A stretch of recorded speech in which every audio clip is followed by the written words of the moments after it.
Hey everybody, this is Brian. Welcome to the 28th Flutter tutorial. Today we are going to switch gears a little bit here, and we're going to go down to, where is it, the text field. We've worked with this before, but we haven't really talked about it in depth. So what we're going to do in the next few tutorials is talk about individual widgets. We're going to talk about text field, then probably checkbox and radio box. Or actually, it's just called radio. In other frameworks, it's called radio button or radio box, depending on, but in Flutter, it's just called radio. Anyways. So today, text field. Let's just go ahead and we got a little demo project. Let's get that out of there. Let's open a new emulator. Let that bad boy load up while we're typing.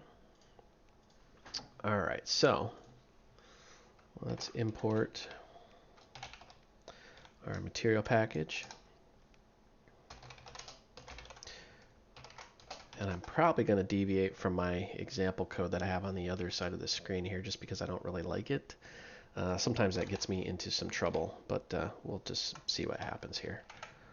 Still, gosh, this cold, man. I'm still got this cold. Trying to fight through it. Might be successful, might not. So if my voice cracks a little bit, I haven't actually done tutorials in a while because my voice has been really bad. Just forgive me. All right, so we're going to extend the stateful widget.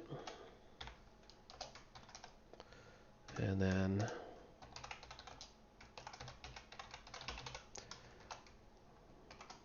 whoopsie.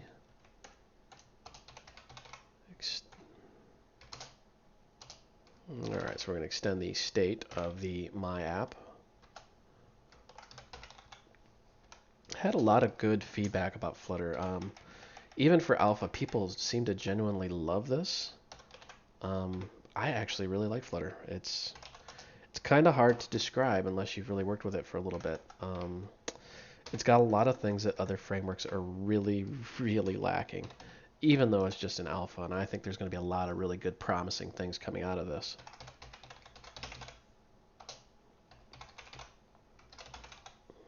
Create start, geez, create state.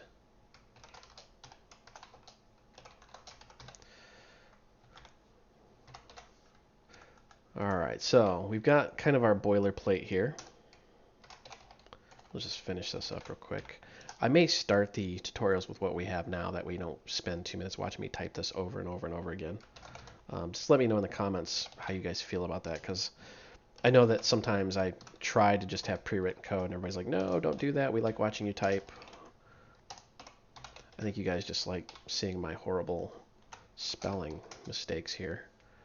All right, so return new. We're going to return new scaffold. And bang, we can actually start our program now. So as always, we've got our kind of generic pattern here where we do run app. We're creating a new material app. The material app's home is a My App. My App is a stateful widget. The state of that is the My App state, which of course extends the state of the My App. Seems a little cyclical and a little confusing, but I think we're getting there. All right, so first thing we need to do is, well, actually, let's work with our state here. So, let's say, what do we want to do? Yeah, why not?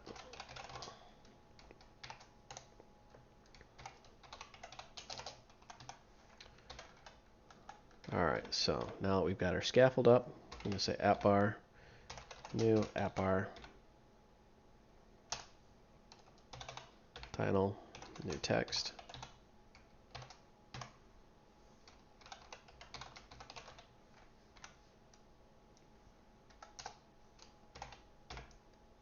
And with the body here, we are going to say new container.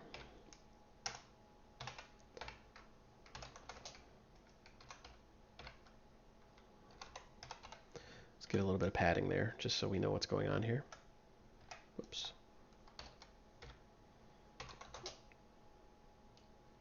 Let's say new center.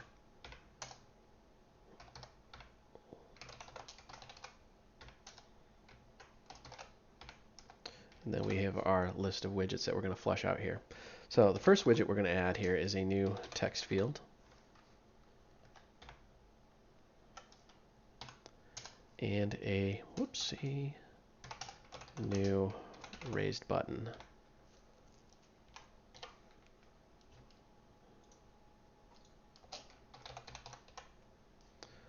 That way we know that this is a text field demo, not a text demo. There we go. All right, so we played around with TextField before, and if we actually just run this so we can see what this looks like here, let me pull my emulator over.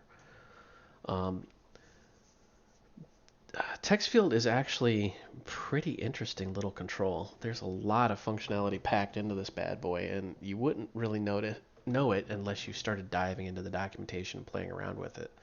So we're just going to make a completely obscure example that you will probably never use, but it shows off some of the functionality of this. All right, let's build this up, throw this out here. So here's our text field that we can type into, and here's our raised button that we're going to be able to click. Let's finish that button up here.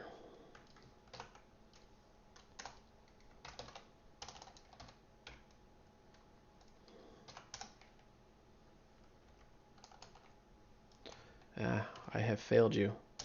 Do it. Do as I command. Anyways, new text.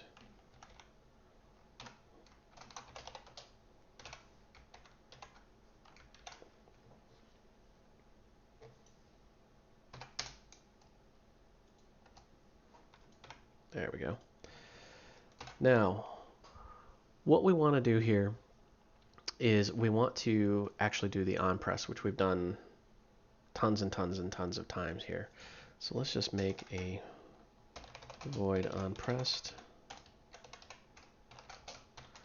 Now you can do this much more compact. I just do it that way. It's, you know, there's no issues understanding what exactly is going on here.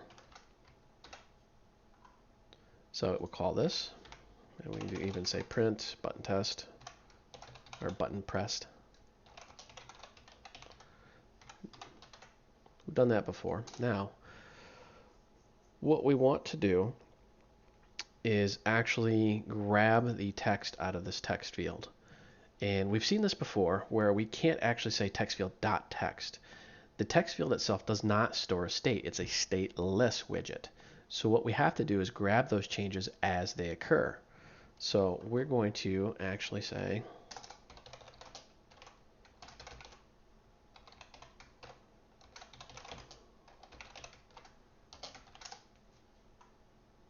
and then here, let's bang this down here and then separate that down. That way it's just a little more easier to understand. And we need to say string value. And then there's our value. We, of course, need our semicolon at the end here.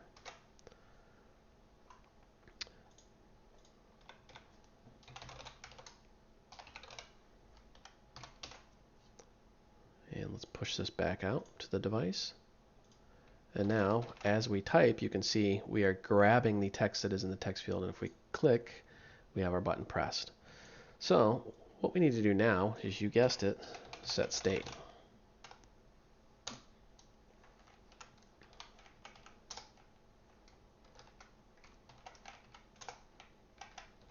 I don't like it that there. Let's bump that up. There we go. Value. That way we actually have the value here. And then we can say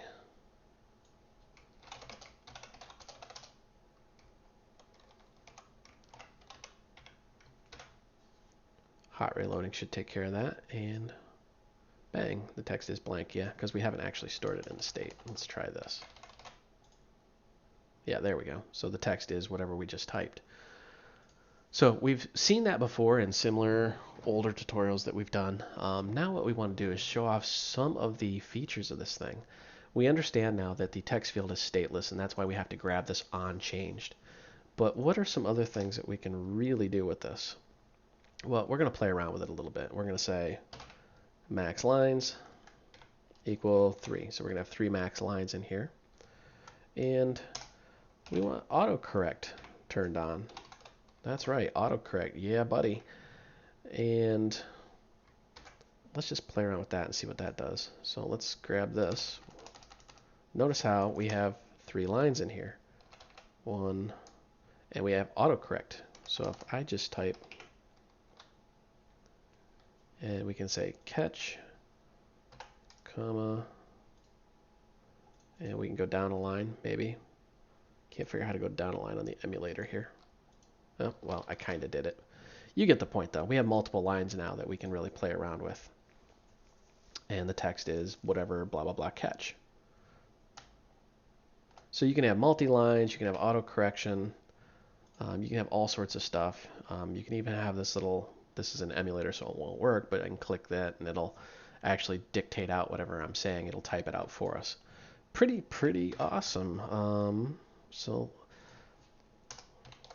obscure text, true. I think we've done this in a previous tutorial. This is for passwords. Notice how it's a bunch of dots, and as we type, you only see the letter for a second, and then bang. So we could actually say something like, my top secret, I can't even spell, my top secret password, bang. So let's comment that out for the time being. Let's say we want a decoration.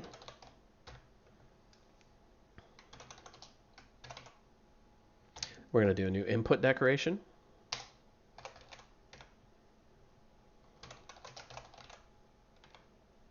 And we're going to say icons dot, why not, just icons dot print.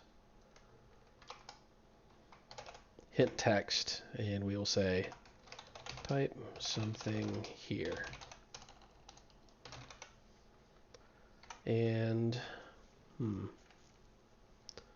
we want label text to say, what is your name? Uh-oh, something blew up.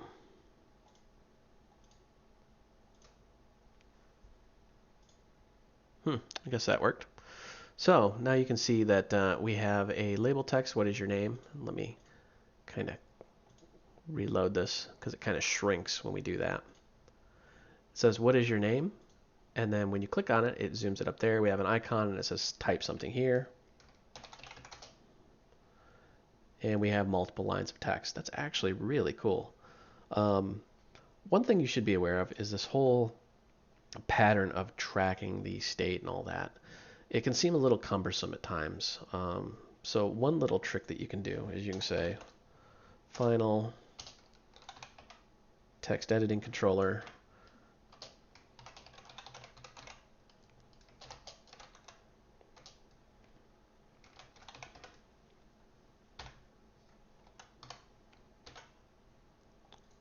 and we can get the controller here and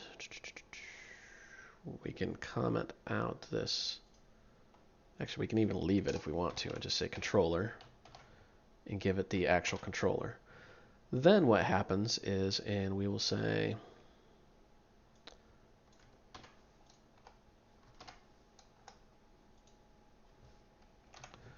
we want on press 2.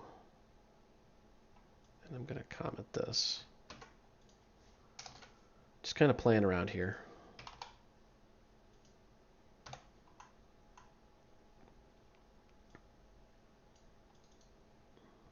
And we're going to just print out the controller.txt.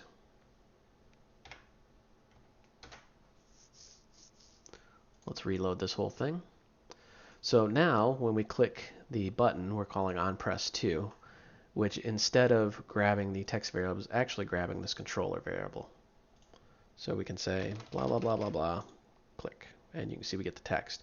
And we didn't have to mess around with set state or any of that because we've got it all in this text editing controller. Actually pretty neat. So that in a nutshell is the text field. There's a little bit more to it, but I didn't want to get too in depth. These are still beginner tutorials. But as you can see, this thing packs a lot of functionality into it, probably more than most other frameworks out there. And I was really just kind of blown away when I started playing with this. So let's end this with, I hope you like Flutter. So that's it for this tutorial. If you're looking for the source code for this, maybe, there we go. Go to my website, voidrooms.com, click on tutorials. It'll take you right out to GitHub, and I have links to all of the tutorials. I do different series, but you can click on the Flutter tutorials, and then I've got all of them. You can clone the entire repo down to your hard drive and have the source for everything. On top of that, you can join the Void Rooms Facebook group. There is almost 1,800 other programmers out there, all walks of life, all different languages, and we can definitely help if you have any questions. That's it. Thank you for watching.